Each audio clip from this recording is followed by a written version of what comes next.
Amazing. Okay, we're here. Right. Hello, everybody. I am Meg Moss, CEO of the National Counselling Society, and I'm here today with the brilliant Kath Nibbs and Gary Hibbard. So let's start with some introductions from you both. So Kath, you have a variety of hats and a huge breadth and depth of knowledge. Today, you're here wearing your CEO of Privacy4 hat, which looks lovely. It's a great hat. So we're going to focus on that aspect of your work. I don't know if you want to share a little bit about what you do elsewise for context, so everyone knows your background.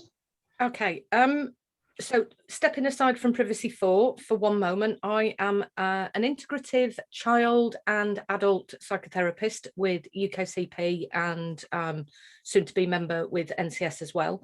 And I've been doing that for over a decade, working with children in and around trauma specifically, and an area that I call cyber trauma. So I'm a researcher, academic and clinician looking at the impact of technology on children, their development and all of the problems that we now call online harms.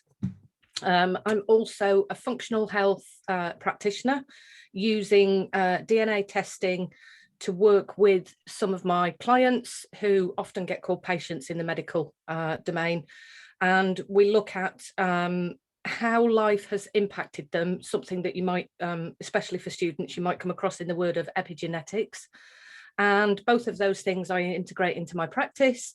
And then I've got my background as somebody with over 25 years of experience in and around IT, technology, computing, gaming, and I've got children in their mid-20s as well. A very unique set of different areas of knowledge there. Almost, yes, but not quite as unique as Gary. No, and Gary, we'll come on to you a little bit. So you're a cybersecurity specialist. I understand you have been referred to as a unicorn in the past due to your very unique combination of areas of specialism and knowledge. You've been working with cybersecurity for a long time now. So can you give us a little bit about your background as well? Yeah, sure. So I don't know if it's quite as illustrious as Kath's, but it's slightly longer in IT terms. I've been involved in technology for about 35 years, but 20 plus of those years has been focused on cybersecurity, information security, information governance, information security frameworks, lots of standards that are out there that help organizations to protect themselves from all manner of threats. And as part of that, 20 plus years of data protection skills and knowledge. I've been a data protection officer for that length of time. I'm also a published author in business continuity, risk, and cybercrime and cybersecurity. So I've been described as a unicorn because I've taken a very broad view of information security, and I understand the need for privacy and data protection, but also the technical sides of information security and cybersecurity. So I can talk to the business and individuals about the need and for privacy and how they can protect themselves, but also I can speak to the IT team about the techniques that they should be looking to employ as well. So I can, and my background when I first started was programming, so I can speak to developers and I understand the development life cycle. So yeah, that's the reason I was described as a unicorn, because I can maybe a chameleon would be a better animal to describe me as, because I can adapt depending upon the environment. Yeah, I'll take that. I like that. Both of those animals are fine. Yeah, absolutely. Yeah, everybody's welcome. So together with both of you, you have this amazing broad knowledge that covers pretty much everything that a therapist, entirely everything, I would argue, that a therapist would need to know about data protection, how to do it, why to do it. So that's kind of what we're going to talk a little bit more about today. Can you just start me off by talking a little bit about how Privacy4 came about and what's the story behind it? Well, before Kath does that, because I think Kath can tell a better story than I can, because it is the genesis of the idea was all CATs. Yeah, Privacy4, I am part of Privacy4 as an advisor and a guide to CAF, but there's many more people like me, maybe, not as many unicorns, but certainly people with a real expert and specialist knowledge in certain key areas of this. So Privacy4 isn't just what you see before you. It is, there's many other people involved. So I think it's right to acknowledge those people. Some of those people, their identities cannot be named because they work in various different areas that they're just not permitted to go on record as assisting other organizations and such. So I think that's important to state. But I think in terms of background, Kath, you can talk about why you thought this was important for the therapy sector, and then how you brought everyone together. Okay.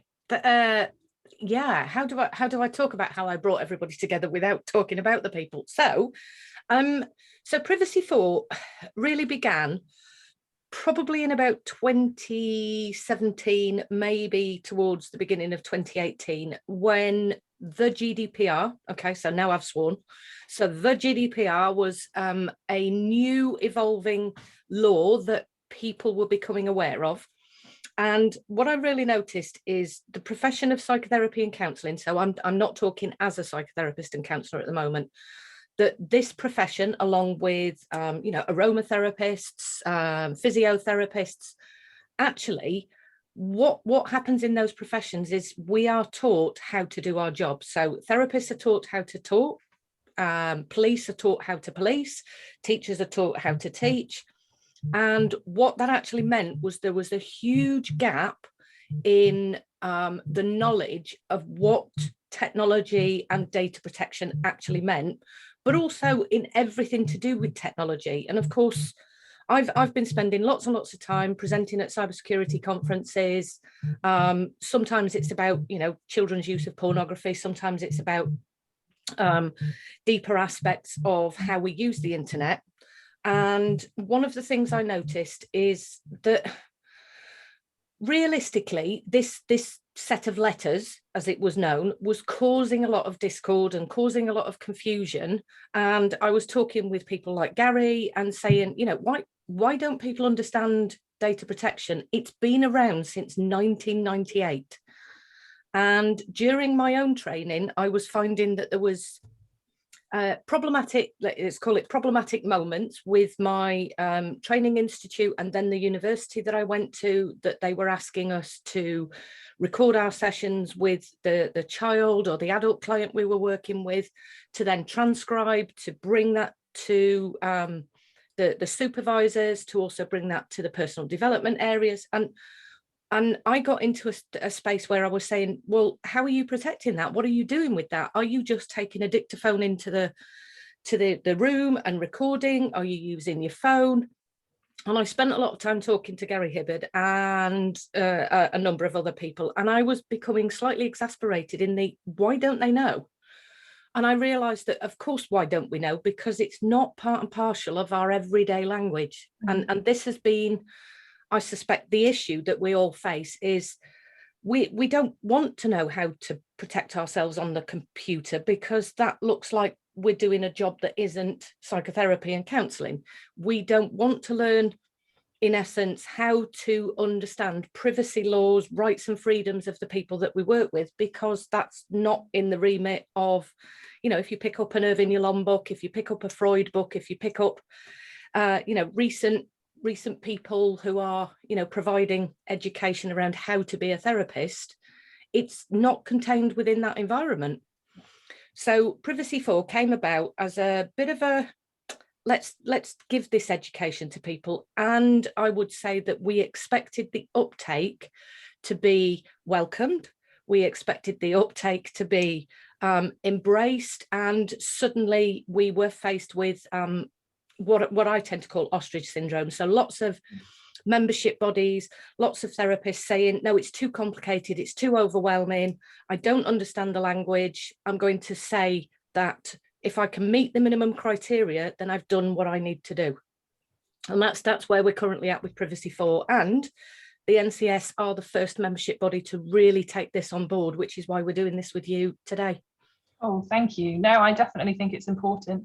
You know, we get a lot of questions about this stuff. So there are people out there that are curious about it. But I think maybe it can seem like it will be very daunting. But I think one of the things that I really want to share with people is that by kind of engaging with kind of Privacy4 and your particular set of expertise in terms of both therapy and that kind of really in-depth GDPR data protection knowledge and know-how, that it's actually not as daunting as you might first think. I completely agree. And I think, you know, GDPR itself, the General Data Protection Regulation, we've said right from the outset that GDPR simply means giving data proper respect. That's it, top and bottom. And that's always been the key principle behind data protection anyway. The difficulty is that how do you demonstrate that?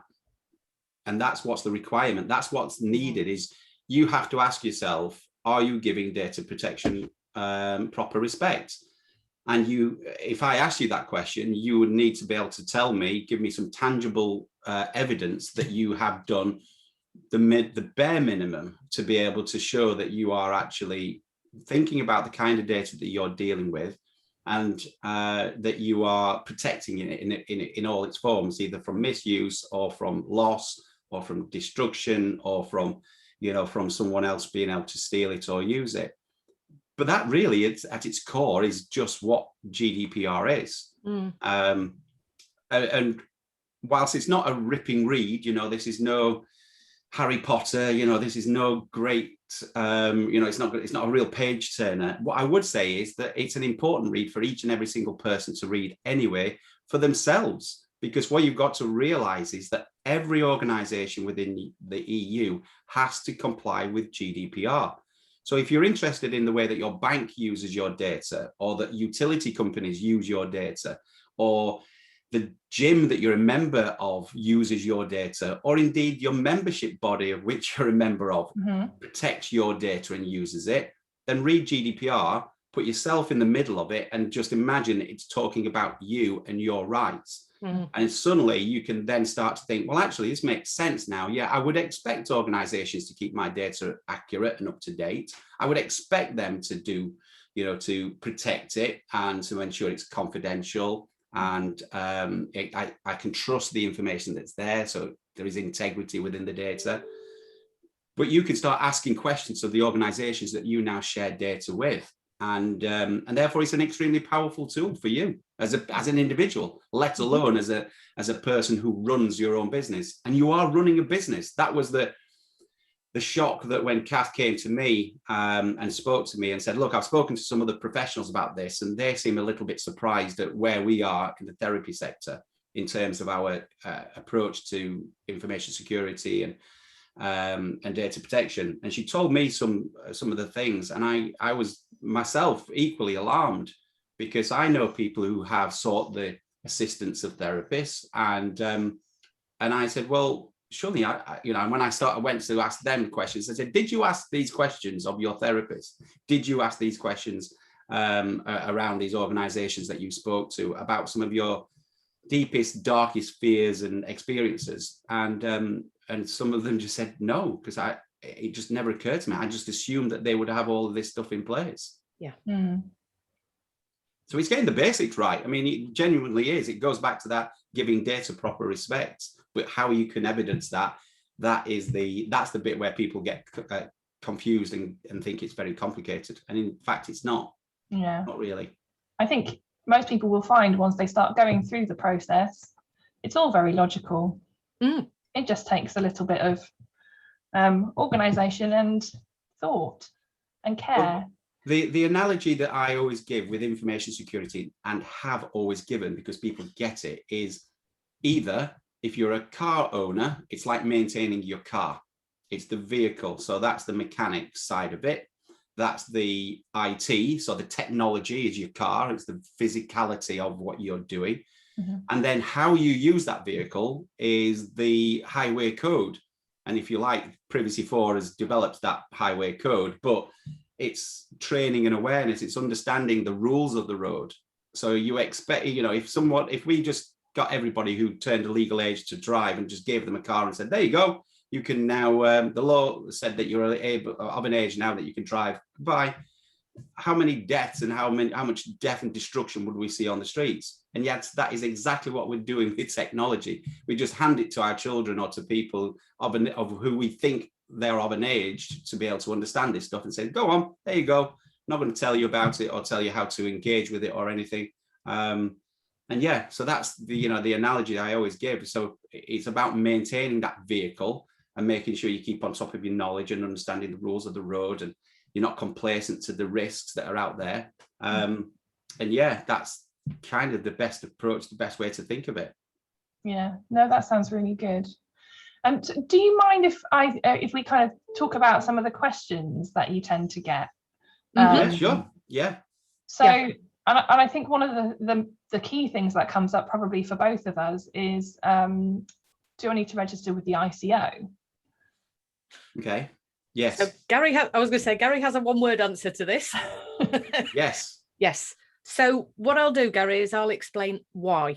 So more often than not, Meg, when I'm doing teaching, and I will say that right now the cohorts of people who come to the training is quite low. And even when I've run it with other companies, what happens is the course provider will say, why are people not snatching this up, Kath? I don't understand. Well, it's because it's got the 4 letters that, you know, we keep selling it as data protection, GDPR, but actually this is about how to keep ourselves safe and our clients. But if you read what some of the current membership bodies and this goes right the way across the board in terms of any kind of therapy, not just psychotherapy and counselling, you're advised to go and read the ICO's website and to do their self-assessment test. And the ICO are the Information and Commissioner's Office, and they are there to oversee the processing and controlling of data. So those are 2 different jobs. And what essentially happens is it's a generic test. It has to be applicable to builders, dentists, therapists, and lawyers. And if you complete the test, answering the questions as a sole trader, if you're in private practice, it's likely that you will be told you don't need to register. And if you are a CIC or a charity, you will also be told you don't need to register. However, what we do as therapists, when you read the GDPR, because obviously Gary's advised that you're going to do it and the students will now go and do that, when you get to a particular section that talks about special categories of data, which is anything other than, let's call it demographic data, so name, date of birth, email address, things like that. That's what we call personal data.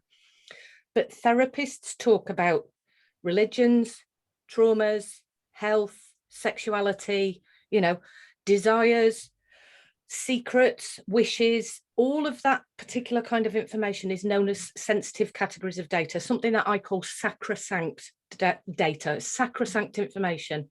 And because we process that form of data, we need to register. And that's the underlying reason, not because necessarily we are a processor or a controller, it's because the type of data that we deal with. And bearing in mind, our job is to talk to people much, much more deeply than any bank does. So in terms of what we give our bank, we expect high levels of security, and realistically, they need our name, address, date of birth, and financial data. Well, if you think about what we do as a therapist, that therapeutic alliance, that conversation that we have with our clients is precious beyond any other kind of relationship that exists on the planet. And therefore, out of all of the professions that exist, we are the ones who need to protect the data the most. So in short, yes, we do need to register with the ICO. And I think everyone will realise why from that explanation. Yeah, no, thank you, Kath. I think that's really clear. I think exactly as Kath just said there and just went through it. I'll be honest with you, with the registration test. I've been through it many times with organisations, and I have yet to come across an organisation that doesn't fall into that category. Because of the kinds of organisations that I deal with, I guess. But when Kath first told me that this was even a question, I just said, well, let me, because I like to check, you know, I never believe, you know, I'm not complacent. I always think, well, maybe something's changed. So I went through the test myself and I looked through the questions and I answered it as if I was a therapist as best I possibly could. And it came to the end. It just said, yes, you need to pay the bill. And I just thought, okay, why is the ambiguity? I genuinely am confused of why there is any ambiguity. And at the end of the day, it's £35 if you pay by direct debit. If you pay, which I would always advise because it saves you a fiver, but if you pay one off, it's £40 per year. But it's evidence, going back to what I said about GDPR, how you demonstrate that you are giving data proper respect and you can demonstrate that you're a trustworthy organization or a trustworthy individual is registered through the ICO. It's going to cost you £40. You can put your certificate number on your privacy notice, and it just makes you look like a legitimate organization that cares about people. Mm. Yeah, no, that's a really good point. I think if any of our advice is kind of, like you said, go and have a look at the ICO, I will check that, because obviously based on what you're saying, we would need to change the advice that we're giving as well. So the other thing that kind of comes up a lot is case notes. I'm sure you both are aware of case notes, process notes that counsellors and psychotherapists will take kind of generally after their session. So a couple of things, I guess, come up for that. So can the client see them? How long do I need to keep them for? Do you have any kind of general advice about that? I'm going to go with Gary's answer, which will probably be yes. And we'll get on to the how long do I keep them, because that's one of the most misunderstood kind of conversations that happens. And again, it's because the advice is generic. Yeah. But case notes, supervision notes, process notes, whatever you call them under your training institute, whatever you now call them post training, the moment something, so information, also known as data, the moment information moves out of your head and moves into a place that becomes tangible, physical, so that's writing it down, audio recording it, you know, even now what we're doing, Meg, is recording data. This is, you know, after this event, both Gary and I have a right to have conversations about this data, which we're obviously we're not going to do in terms of coming to you and asking you to edit, change or whatever, but this is data. This is how data is collected. And if you write on the back of an envelope, a napkin, a book, you type it up on a computer, it's something that you send into your training institute under, you know, an assessment, that is data that has been written about somebody else, our client. And yes, they can see those notes because it's data that's been written about them. Mm-hmm. The only time, and this is where I think it's really interesting, you will hear some training institutes talk about keeping a journal. A journal is your own reflections of how you feel, your processes, etc., etc. And, you know, lots of high performing clients that I work with keep daily journals. Do not write anything about the people that you're working with in your own journal.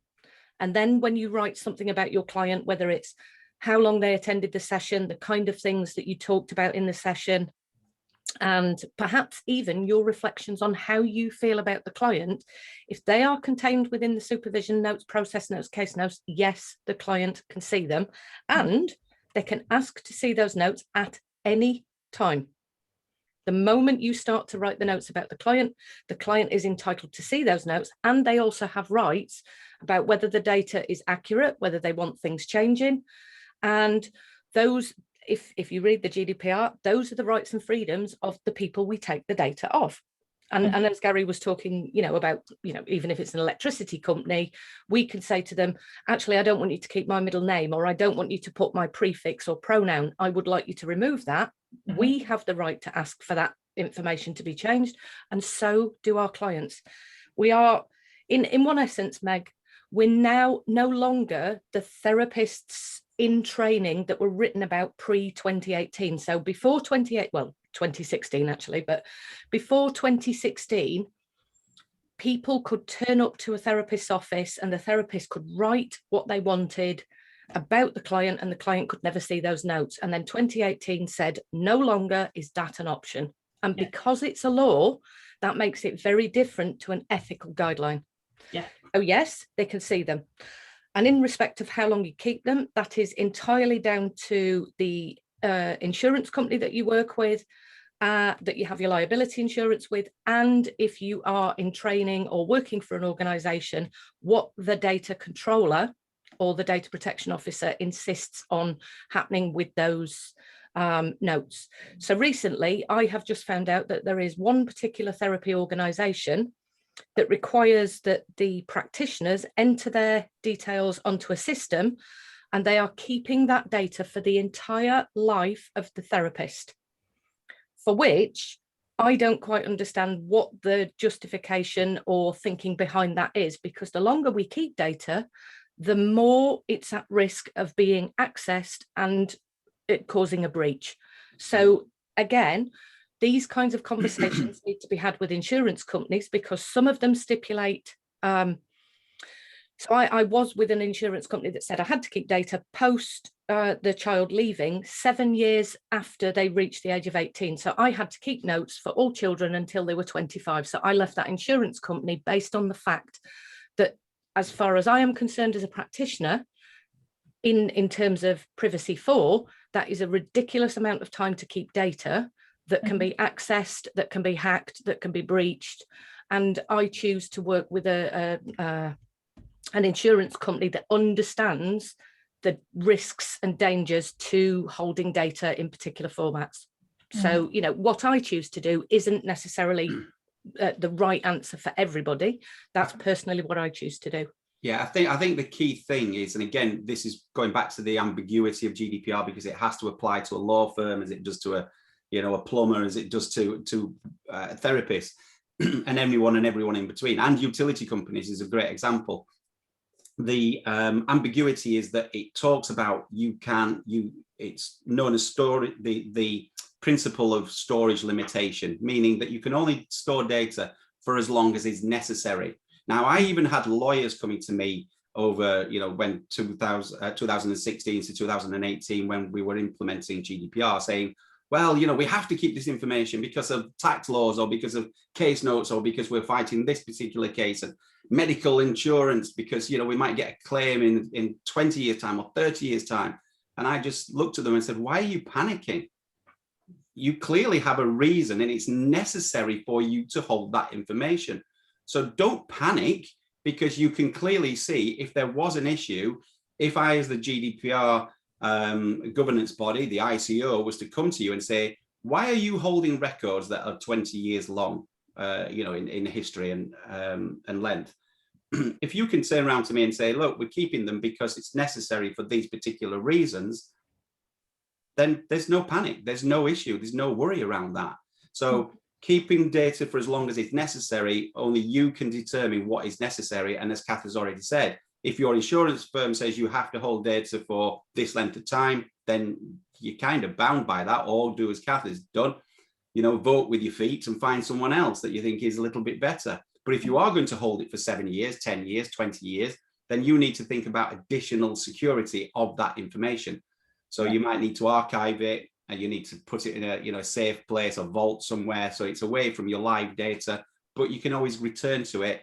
And every year you need to go back and say, right, can I now delete that data? So there's a process, a bit, again, the analogy of the car, checking the oil once a year, get his MOT, do that checks. In terms of the, that whole process around accessing the information, Kath's again absolutely right. It's known as a subject access request, and this is the beauty of this, meaning that it's for you as well as your clients, is you can go to your utility companies and you say, I would like to see everything that you hold about me. And if you were on the phone and you were being particularly, particularly aggressive, and you were frustrated because of something, and the call center operative isn't allowed to write into the notes, this person was being a real pillock, and I can't stand this person, I put them on hold for ages, and I have advised call centers where I have seen those kind of notes. They don't do it, thankfully, very often these days. They would have to put down something like the caller became very frustrated and was quite abusive. But you're not allowed to call them names, because if you did, when I make a subject access request, I'm going to get to see all the names you called me. And it's exactly the same process for yourselves. If you write something to your notes and I make a subject access request, you've got to share with me everything you wrote down about me. Yeah. There you are. Yeah. No, that's really good to know. So the other thing, obviously, as therapists, another thing that comes up quite a lot is arranging sessions and communicating about future sessions via email.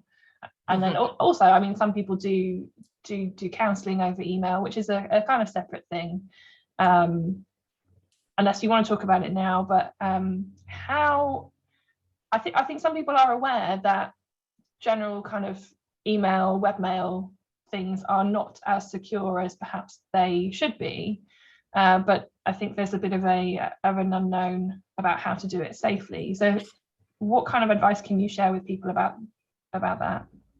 Okay, I mean, from a general point of view, from a cyber criminal perspective, first thing I will say to you is this: is almost the gold pot, the honey pot for any cyber criminal is to gain access to your inbox. Because if I have access to your inbox, then I pretty much own you. I can do anything I like from there on in, because think of all the places that, you know, the minute you say, I want to change my password on the bank, or I want to change my password on utilities, the first thing it says is, we'll send an email to your inbox. So inbox is a real attractive thing for cyber criminals. So protecting that as much as possible is really important. So things like Outlook or Gmail and such, they allow some technology called two-factor authentication or multi-factor authentication, which is just simply a case of you log in, you give your password, something you know, it usually then sends a code to your phone, something you have, that's the two factors, and then you enter your code and you gain access to the system. Enabling two-factor authentication makes your inbox much, much more secure. So that's the first practical thing I would advise anyone to do. And Kath can talk about the practice of practicing through email, but what I would say is that when an email does leave your inbox, encryption and such like has improved, and the methods that the traffic that email, or the route that email takes, is much better improved. But you need to think about encrypting those messages, because it's not like me talking to you. It's not like in the olden days where we used to get a tin can with a piece of string that goes from another string, another can somewhere. There's lots of cans in between. So my email to you will take several hops around the country, around the world, before it hits your inbox. And those, if you might say, well, I'm protected and Meg's protected, so we're all good. Well, what about the 100 servers that are in between? Are they protected? Is anyone stealing all the data from those particular servers? So if it is of a sensitive nature, my advice to anyone is to explore what encryption technologies and tools that are there that will allow you to encrypt the message, which basically means wrap it up in a very secure vault. You send it on its way, and anyone who intercepts it on the journey around until it hits you can't read it. And that's so yeah. Kath, what's your thoughts? Absolutely spot on. And the physical demonstration that I give to illustrate what Gary's just said is a piece of paper.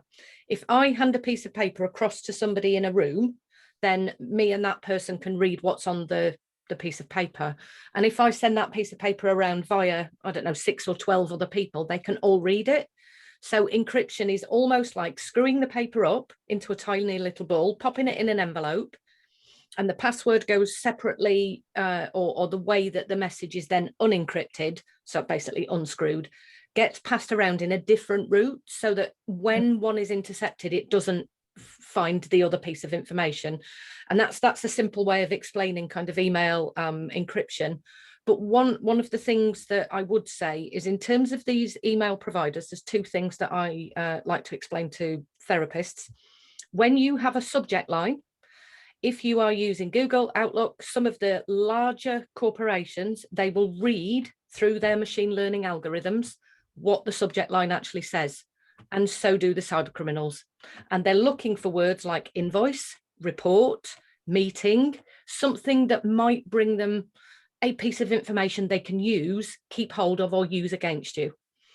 And many of those organizations also, by default, when we signed up to our terms and conditions, and this is a lesson in reading terms and conditions, that if you were to go away and read Google's, let's call it their ethical framework, they are basically only interested in don't be evil.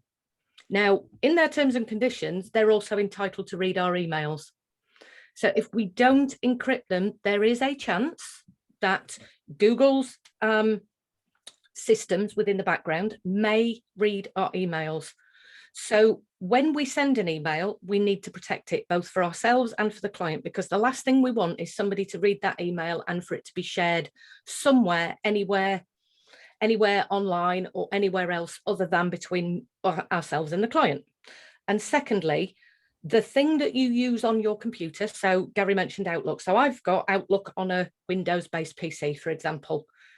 That email is transferred from the cloud system down to my computer. If I delete something from my computer, it doesn't necessarily delete it from the cloud. And I'm going to point upwards because that's where people think it is, even though it's down on fiber optic cables, very, very far down in the earth. There is this idea that if we are taking things off our computer, that's our job completely done. And it isn't. We need to be aware that there is a system that sends us the email to our computer. So if we really, really want to make sure that we are deleting data, making sure that everything is fine and follows our DPIA and processes, then we need to also remember that sometimes we need to advise clients to do that as well, because it's within our responsibility to help our clients maintain their data security, because even if we delete ours, the client may not delete theirs, and that is the route back to us. So it's about thinking about the bigger process. And of course, this is now beginning to sound like we have to become IT literate, tech savvy, some of those phrases, and cybersecurity experts ourselves.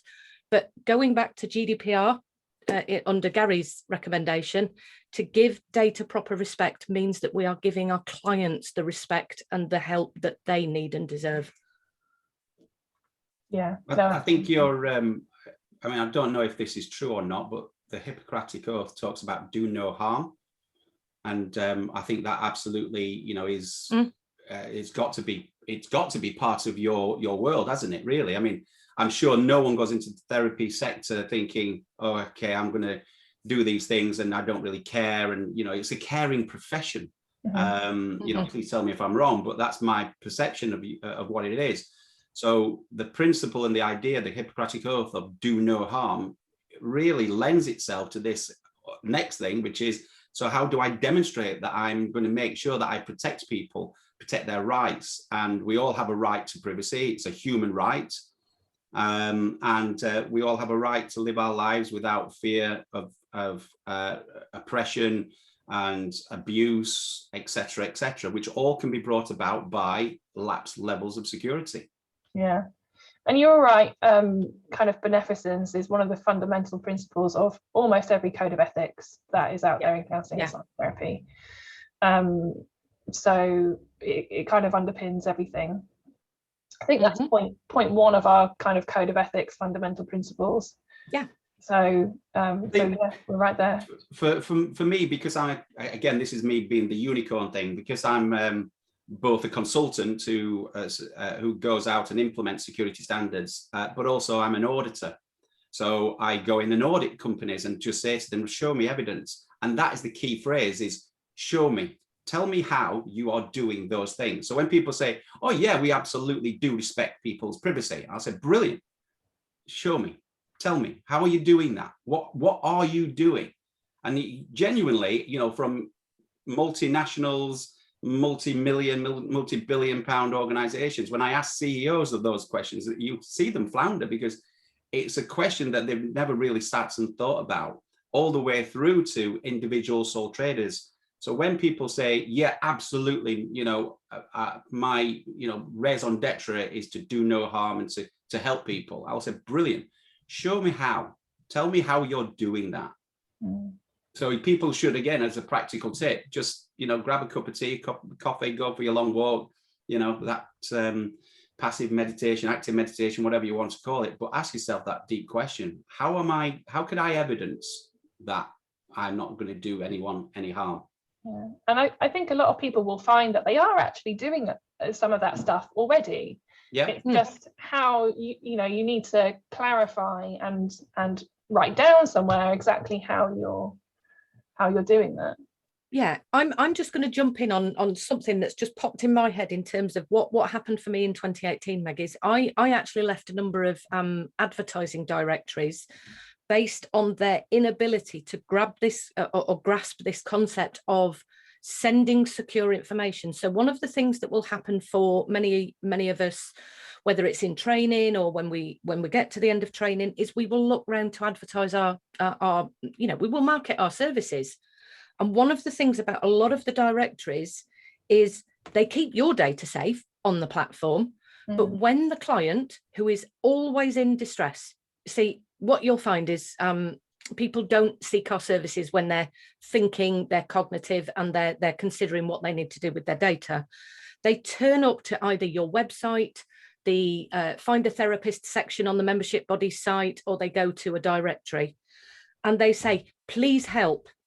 And what they'll do is, when they find the therapist themselves, is usually it's what I call the first vomit. It's, I need your help because. So I spent a lot of time on some of the platforms putting in, when you email me, please don't put, when you contact me, please don't put any information into the contact form. Number one, because contact forms are not usually secure. That's a cybersecurity issue. But secondly, when that lands at my inbox, I go back to what I said before, the subject line comes through. And if it's from Meg Moss, help, my child is suffering, I don't know, autism or has a major disease. As a cyber criminal, that's a really useful piece of information for me. So some of the advertising bodies are still not changing their policies, still not doing the right thing in terms of keeping data protected. And I emailed one of the biggest directories and said, how are you protecting the information? And their response was, well, that's your responsibility. So be aware, as a practitioner, sometimes we need to challenge the system. We need to challenge these organizations, because they're not doing their part. And this is how, slowly we will get to a point where people's data is protected.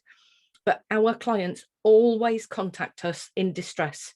So we can't particularly do anything about the initial email that maybe lands at our email address. So say we're on, I don't know, your megmoss.com, and you've got a contact form, and a client says, oh, I'm going to come to your website and I'm going to email you. More often than not, we can't control that first email, but we can protect the client from that point onwards. Yeah. So that was just a little thing about advertising agency. And sometimes we receive the information rather than, and it even if we're the most secure therapist in the world, and I'm fairly secure, I cannot prevent that happening. But what I do from that point on is I contact the client and say, here is how I'm protecting you. So I have an encrypted email service. There are many on the market, and we do at Privacy4 particularly point towards one because it's forensically secure. It allows massive amounts of information to go backwards and forwards without the client needing the software. So it's a well-respected service that's used by lots of cybersecurity professionals, which is why we use it, and I use it personally. And from the very first point of contact, that's when I start to say to clients, this is how I take care of your data. Right. It's reassuring because there is that implicit trust. We are expected to trust that data. Yeah. No, that's a really, really good point, Kath.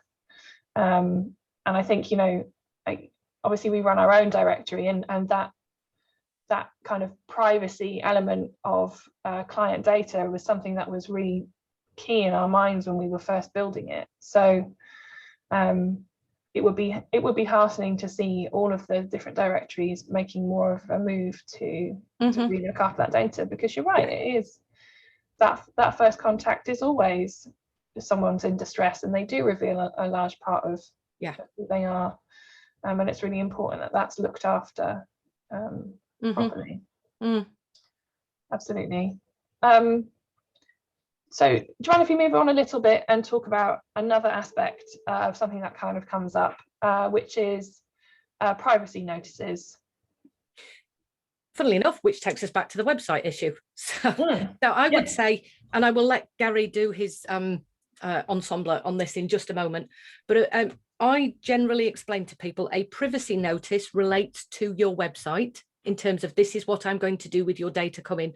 And you can think of a data protection policy as the thing that you actually give your client, because many people are saying, I've got a data protection policy, but then they don't tell people who visit their website, or, as I'm going to mention, their Facebook page or their business page online, because those pages require a privacy notice as well. And a privacy notice is pretty much what you're going to do with the data of people who visit your website. And of course, right now, one of the difficulties is many of us are saying, I only track the cookies, because we're pretty much okay with cookies now. I think we all know what they are. They pop up, they annoy us. Well, we have the right to delete them now. We have the right to object to them. Over in France, they've created, so one of the things to bear in mind is different areas of the world change the laws as they see fit. So France created this right to object. So you can now change cookies, delete cookies, object to them. And if I've got Google Analytics, again, we're going back to Google. If I've got Google Analytics on my website, the fact that you visit my website and it says Kath Nibbs, psychotherapist for specialist problems around Google Analytics collect that information about people who come to our website. So we need to be explaining to people what it is that we're doing, how information about them is collected by us and of course by other organizations. And then what we've got is the conversation that we have with our clients when we meet them that says, this is what I do with your data. This is how I protect it. This is how long I keep it. This is how long, yada, yada, yada, following the GDPR. Yeah, I think on top of that, again, Kat's absolutely right. So a privacy notice is externally viewing. It's a notice. It's like putting a signpost up and saying, this is what we will do with your data.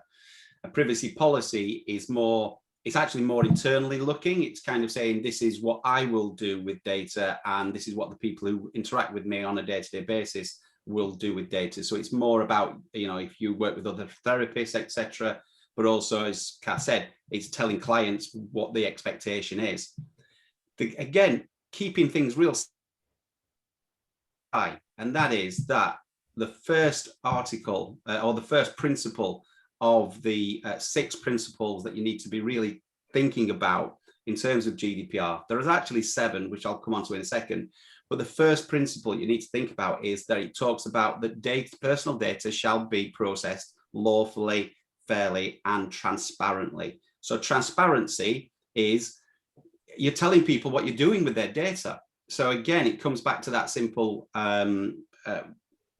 exercise that I mentioned earlier. What are you doing with data, and what are people's rights? And giving you, you know, this is about protecting you as well.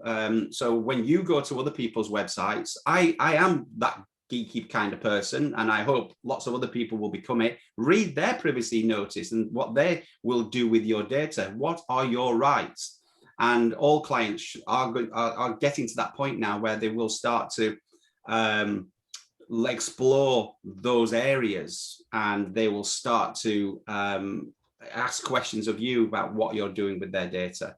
Now, the 7th principle I mentioned earlier, and I'm going to keep on banging about it, is the principle of accountability. So someone within that, your business, usually you, because if you're a sole trader, needs to be accountable for this and therefore responsible for it. And you must be able to evidence that you're doing all of these things. So there you are. That's, you know, privacy notices are absolutely important. They should be written in a way that can be understood by the intended audience. I have seen some amazing privacy notices on football websites, not to name any one, but there's a number of large football teams who have done a great job. They don't have to be written by legal eagles in terms of very complex. They should be, if your site is aimed towards helping children and you want children to understand what you're going to do with data, then they have to be written in a language that's appropriate for children to understand. Mm-hmm. So there you are. That's a privacy notice. You need one. Policy, mm-hmm. Privacy policies, you absolutely need one. Yeah. And I'll not get into the cookie debate because that's a whole other session. Okay, we'll save that for another time. But I think it's right. So this kind of work, when you start doing the thoughtfulness about what data you have, how are you looking after it, that privacy notice will follow on naturally. Mm-hmm. But that first step will inform the next step. So it's really just quite a holistic process when you think about it. If you're going through it from the first step, building that foundation, it does follow on. I think the first question, a phrase I often say to people is, you cannot protect what you don't understand. Mm-hmm. So as a practical tip to anyone would be to sit down with a piece of paper and then first of all write down all the different types of personal data that you come into touch with. And that means person's name, telephone number, email address, date of birth, age, all of that, so sex, sexuality, everything that you can think of that you might actually gather from someone, all the different types of it. And then ask yourself, where do I actually hold this information? So, almost like a spider diagram, you're now going to say, well, all of this is held in a spreadsheet, or I write it on a notepad. And then you've got to ask yourself, how am I protecting that information? What do I do with it? And at that point, that should be a wake-up call to say, right, okay, now I need to think about how I protect these things and how do I let people know what I'm going to do with this, mm-hmm. This information. Yeah, no, absolutely. So thinking about kind of safeguarding and sharing information, do people have to tell their clients about sharing information, safeguarding? So I will certainly take over this one, Gary, because I do I actually do training in online safeguarding, which mm-hmm. Is a brand new area in terms of we understand our remit for safeguarding in the real world, and then comes the information about safeguarding online, and it can get quite complicated, and I'm going to try and de-overwhelm it, which isn't really a word, but I'm going to go with it. There is a principle that says that safeguarding trumps GDPR. However, the caveat that comes with that is it has to be in the client's best interests. Mm-hmm. So where the ethical framework says safeguarding is something, so if you follow Safeguarding Children or Keeping Children Safe 2018, and we've now got Keeping Children Safe in Education 2020, which was updated last year, also includes the digital world, we have to consider if it is in the client's best interests to share that information with other professionals and our justification for doing so. And when it comes to GDPR, we might be sitting with a client who says, I do not want you to share that data. Mm-hmm. And that is their right and freedom to ask that. And we would be overruling that in terms of safeguarding. And therefore, we're into that ethical and legal dilemma. So that's what I really take people through in terms of the online safeguarding and conversations about that, because it can be both interesting and confusing if children are under 13 and if they're under 18. And of course, when we're working with people who are of sound mind and body to be able to make those decisions. But when we do share that information, we are doing it under a safeguarding principle. And that legislation is governmental. Again, so is data protection.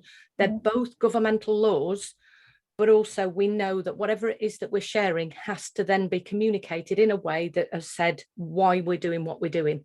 So having small policies and procedures within your data protection services. So what I say to clients is I actually have an information sharing form, and I talk about I have to share this because I'm aware that you don't want it sharing, and here is a space for you to, and I give my clients a voice to actually say, you know, I don't want Kath to share this, even though yada, yada, yada. Mm-hmm. But safeguarding trumps GDPR when it is in the interests of the data subject. The word we use in our profession is client. Mm-hmm. Well, in GDPR terms, it would talk about vital interests. So again, there's a number of legitimate interests and reasons why you can process data. And one of those is in the vital interest. Like, you couldn't go to the NHS. The example I always give is, you couldn't go to the NHS and say, I would like you to remove all the records about me, because they would just simply say, well, it's not in your interest for us to do that. That would be crazy. Mm-hmm. So, you know, I'm sure they'd use softer words than that, but, you know, it would not be appropriate to the individual. It wouldn't help them. So, as Kath said, the safeguarding is important. And I think actually Kath just said something really important there, is there are other laws out there, and GDPR recognizes that. Mm-hmm. And again, it comes back to that question of necessary. When I've had people in a corporate environment say, well, we've got to keep employee records for tax purposes. And I'll say, yeah, well, in that case, it's necessary, isn't it? And, you know, you don't have to get rid of it just because GDPR says you must delete data. It doesn't say you must do it. It just says you can't keep data for longer than is necessary. And you can't share it with the people unless it's necessary. And if you are going to share it, tell the person that whose data you own, or you are custodian of, and controlling and processing, that you're letting them know who you're sharing it with. And then they let them make the decision. Mm. And of course, there are brand new laws coming in, which are not relevant for today's discussion, but the Crown Prosecution Service are bringing in laws which will be absolutely applicable to our profession, which may change this landscape very shortly anyway. So that's another conversation to be had another time, Meg. Excellent. We'll get that one booked in. Because it is, you know, it is complicated in a way. There are lots of different things to think about, but really, you can boil it down to just having to be aware of other requirements outside of GDPR. Don't forget that they're there. You are able to lean on those if you need to, for, you know, law purposes, for insurance purposes. Absolutely. And I think the other thing to bear in mind, and it's a repeating theme, is if you do have a breach, if you have a problem, and the ICO, someone reports you to the ICO, or the ICO, you become on the attention of the ICO, they are going to come and talk to you. They will investigate, and they'll ask you, what did you do to prevent this from happening? What did you do once you discovered it happened? And what are you going to do to prevent it happening again? They're not the SAS. They're not going to come swinging down the building and smashing through your windows and stop you from doing stuff. They will take a very leveled look at what you're doing. But this comes back to what I've said at the beginning. How do you evidence? If you can turn around to the ICO and say, look, hand on heart, we've got a privacy notice, we've done this, we told the clients these things, we protected their information through encryption on email, we've done all these safeguards, we put all of these mechanisms in place, and it was this thing that let us down. The ICO is going to look at you and say, well, don't do that again, or you should improve that piece, but you sounds like you're doing everything else because you are clearly giving data proper respect. But it comes down to evidence. But if your response is, you know, to the question of what did you do, and you go, yeah, didn't really, I just sort of, no, that's not the response you want to give. You know, you want to be able to give them a very good response of, these are all the precautions, these are all the things that we did, and we'll learn from it. That brings me very neatly to, and we're not going to discuss it here because yet again it's another conversation, Meg. That brings us to the conversation around platforms, because, you know, taking into account this is a conversation that was pre-2020. This is our Privacy4 from 2018 onwards, and then there's the added layer of using technology and the platforms, and that response that Gary gave there is pretty much the response that often happens when I mention, you know, not using US-based platforms like Zoom to conduct confidential, you know, special categories of data. And what Gary and I have both found when and this is even through talking with membership bodies, that it's Zoom's nice, it's easy. Almost don't make us do the hard work to find a platform, you know, and that's a a different conversation. That's the conversation you don't want to start with when you speak to the ICO. Well, it's nice and easy. I did that because everyone else is doing it, so I just thought it'd be okay, because I just thought, taking it to its natural conclusion, I've just followed the crowd. Everyone else seems to be doing it, so if it's good enough for them, I'll do it as well. But where was your due diligence? What was where was your thought process around making sure that you were protecting people through that particular platform? I think actually, Gary, I'm going to big up the NCS here while we're just talking, actually, because this is something that I think membership bodies also need to convey to their members. And look at what we're doing this morning with the NCS. And I'm just putting the hat on, Meg, that we're talking about the NCS right at this point in time. This is why the NCS are doing the right thing in terms of informing their members of the right choices to make when it comes to data protection, because actually there are a number of membership bodies and insurance agencies that are basically say, well, you go do the work, you choose what platform to use. And by not giving that advice to the up and coming therapists, as well as excuse me, those that are already in practice, that really sparks of this hierarchy of not telling your members. But actually that's written within the GDPR. It's the membership bodies' responsibility to inform their members. And of course, membership bodies are there to protect the clients. And the way that I think that they can do that is by talking to their members and saying, okay, you need to understand these laws. Here's the way that you need to understand platforms. Here's the way you need to understand emails. And this is something that the NCS are doing. So, I just wanted to say thank you in terms of that. Yeah, completely. What you're doing with the NCS here, Meg, is absolutely groundbreaking.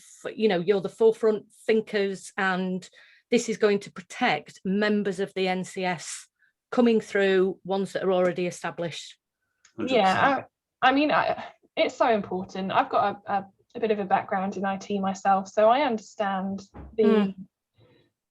I understand almost from a perspective of it being daunting, because I remember having to learn all about it, and it's not my area of expertise in any way.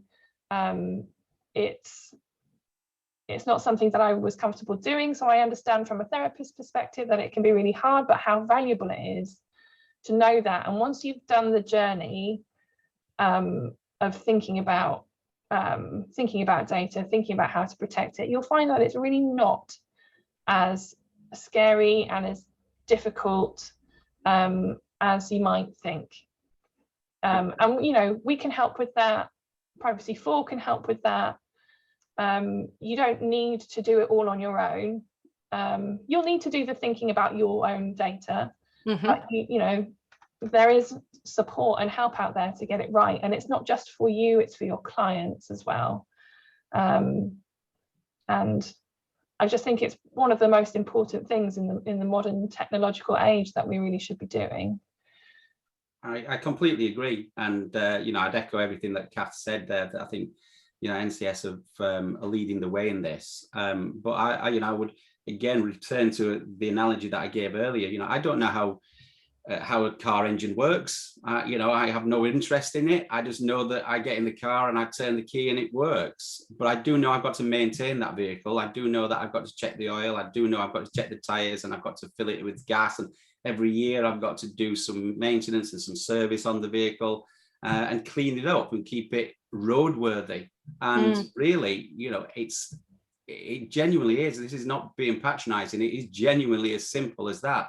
If I lifted up the bonnet and looked in the car, the engine, I wouldn't have a clue what I was doing. But do I need to? Not really. But I do understand the basics and the things I need to ensure to keep that on the road and be safe when I'm on the road and keep my knowledge up to date. I'm going to jump on your metaphor there, Gary, because even if you don't understand the engine, you do need to understand how to change the oil, how to change the tires, because the RAC are not going to come out and get you out of that. If you break down at the side of the road because you didn't top up your oil, actually RAC will charge you pennies for that. And also, data protection is like the seatbelt in a car. The law says you must wear it, whether you want to, whether you like wearing it, whether it's uncomfortable, whether it irritates your neck. There is this this whole principle of it's our responsibility and duty to make sure that we do the maintenance on our vehicle to ensure that we're following the law. And I think that's the difference in terms of Privacy4. And I'm aware that we have the tagline, you know, Privacy4, know the law. And it is different to the ethical guidelines. The ethical guidelines are not law. The ICO can't come along and say, oh, look at that, maleficence and beneficence, and, you know, you didn't follow this, that, and the other. But confidentiality is now no longer an ethical guideline. It's an absolutely prosecutable law, which makes it sound quite scary. And I know that that might be the point to kind of aim towards the end of this, where people have just panicked. But again, it's not, you're not going to do this journey on your own. This is why we created Privacy4. I'm lucky enough, like yourself, Meg, I've lived in that, you know, I did, and I will blame Gary actually, because he dragged me back into the vortex of data protection and cybersecurity and so on, which I left many years ago. But actually, because this is my native tongue, I am that researcher, the author, the consultant in and around this subject matter. And the people I rely on are as knowledgeable as Gary. They come from the privacy sector, cybersecurity sector, information sector. Yeah. I'm talking to people who are part of the cyber advisory groups as part of the National Crime Agency. And it is that a lot of these people I've already spoken to on my podcast separate to Privacy4, because I thought, potentially naively, I actually thought that we might be more interested in this subject matter than we currently are. I think we'll slowly start seeing a change. I think when people realise how not daunting it is, how quite interesting it can be, and how valuable it is for both them and their clients. Because, you know, when you go into this profession, you have your client's best interests at heart. And I don't think you would want to kind of go about your day and your business knowing that you weren't looking after their interests, their data, as well as you could be. So, you know, if everyone just takes a little bit of time to think about the first stage of data protection, kind of the what and the why and the how, I think everyone will find that it just becomes part of their day-to-day, part of their language, and the help is out there to get started on that road, isn't it? So yeah.